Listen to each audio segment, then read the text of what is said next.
A ver, pensemos en esto. Detrás de cada gran cambio social, de esos derechos que hoy nos parecen, bueno, normales, y de las luchas que definen nuestro presente, siempre hay herramientas de comunicación muy poderosas. Hoy vamos a desentrañar cómo un conflicto, uno bastante violento, por la jornada laboral, se convirtió en un movimiento que cambió el mundo. Y lo hizo usando 3 estrategias clave que, increíblemente, siguen súper vigentes hoy en día.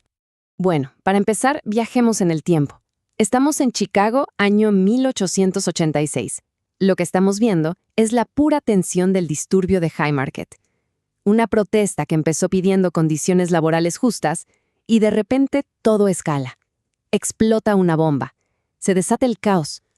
Un caos que, sin que nadie lo supiera en ese momento, iba a cambiar la historia del trabajo para siempre.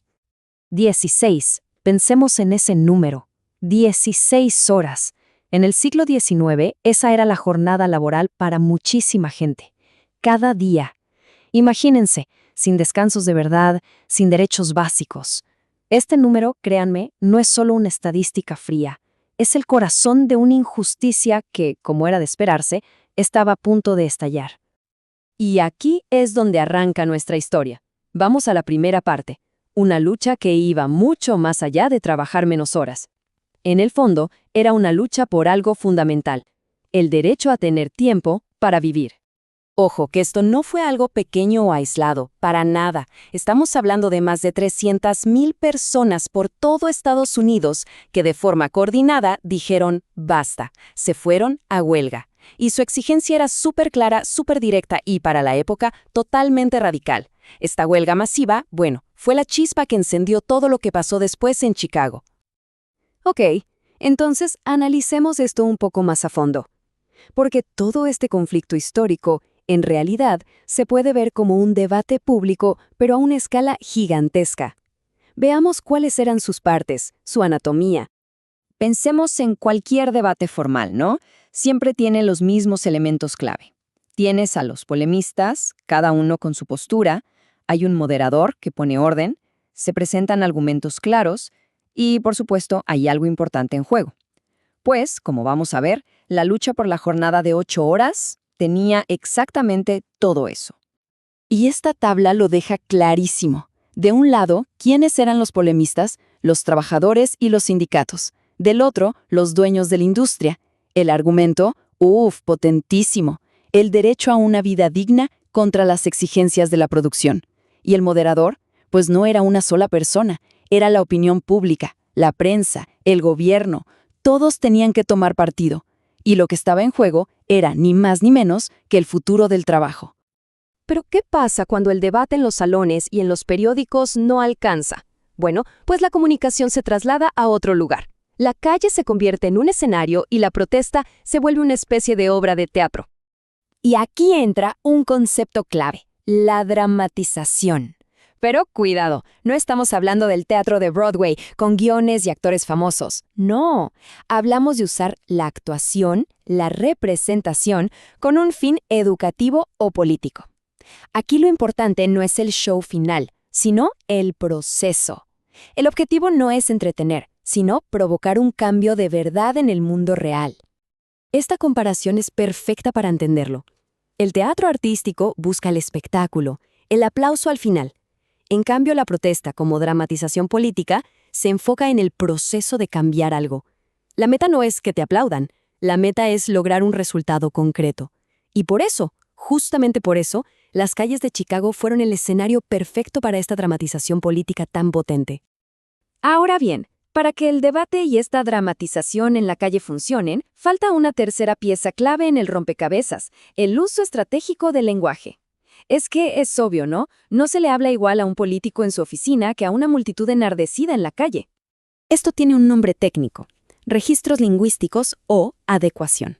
Pero, para que se entienda fácil, es como si tuviéramos una consola de sonido para nuestra voz. Le subimos a la formalidad, le bajamos al vocabulario técnico, ajustamos el tono, todo para que el mensaje llegue de la forma más efectiva posible. Y en esto, el movimiento obrero fue, de verdad, un maestro. Por un lado, tenían el registro formal. Este es, digamos, el lenguaje de traje y corbata. El de las leyes, el de las peticiones oficiales. Era fundamental usarlo para presentar sus demandas al gobierno y a las empresas de una forma seria, precisa, que no pudieran simplemente ignorar. Luego, cambiaban de canal y usaban el registro técnico. Aquí es donde entraban los datos, la lógica. Con este lenguaje presentaban argumentos económicos y de salud para demostrarle a los expertos y a la gente más informada que, oigan, una jornada de 8 horas no solo era más justa, sino que también era más productiva y sostenible. Tenían los números para probarlo. Y por último, estaba el que seguramente fue el más poderoso de todos en la calle: el registro coloquial o popular. Este es el lenguaje de la gente, el que sale del corazón. Es espontáneo, emotivo, súper directo. Era el lenguaje que se oía en los cánticos, el que se leía en los panfletos, el que de verdad unía a las personas y creaba ese sentimiento de «estamos juntos en esto». Y este eslogan, wow, es el ejemplo perfecto. 8 horas para trabajar, 8 horas para descansar, 8 horas para lo que queramos. Fíjense, esto no es un argumento técnico, no es una petición formal. Es un grito de guerra, simple, fácil de recordar y profundamente humano. Resume toda la lucha en una frase que cualquiera podía entender y hacer suya. Este fue el sonido de las calles. Entonces, ¿qué pasó cuando se mezcló todo esto? ¿Cuál fue el resultado de combinar un debate público masivo, una dramatización increíble en las calles y un uso tan inteligente del lenguaje? Pues el resultado fue un cambio real, un cambio duradero. Porque no fue una sola cosa, fue la combinación perfecta de estas 3 tácticas. Claro que el camino no fue corto ni fácil. Lo que explotó en Chicago en 1886, apenas 3 años después, ya estaba resonando en París, donde se declaró el 1 de mayo como el Día Internacional de los Trabajadores. Y esa onda expansiva siguió, hasta que décadas después, países como Costa Rica lo hicieron oficial, un feriado pagado, un reconocimiento en la ley a esa lucha histórica. Pero los logros van mucho, mucho más allá de un día libre. Y esto es lo más importante. Muchísimos de los derechos laborales que hoy nos parecen obvios, tener un límite de horas, un salario mínimo, seguridad social, vacaciones pagadas, bueno, todo eso es herencia directa de estas luchas. Y todo esto nos trae de vuelta al presente, porque la historia no se quedó en el siglo XIX, ni mucho menos. Ese gran debate sobre el trabajo hoy sigue más vivo que nunca. Los desafíos de hoy son otros, claro. Hablamos de la inestabilidad de la economía de plataformas, de qué va a pasar con la automatización, de brechas salariales que increíblemente siguen ahí, del desempleo juvenil, de la informalidad. Han cambiado los nombres, han cambiado los problemas, pero la necesidad de debatir y pelear por un trabajo digno, esa sigue igualita. Y aquí es donde todo se conecta. Las mismas herramientas de hace más de un siglo siguen siendo esenciales. El debate nos da los argumentos.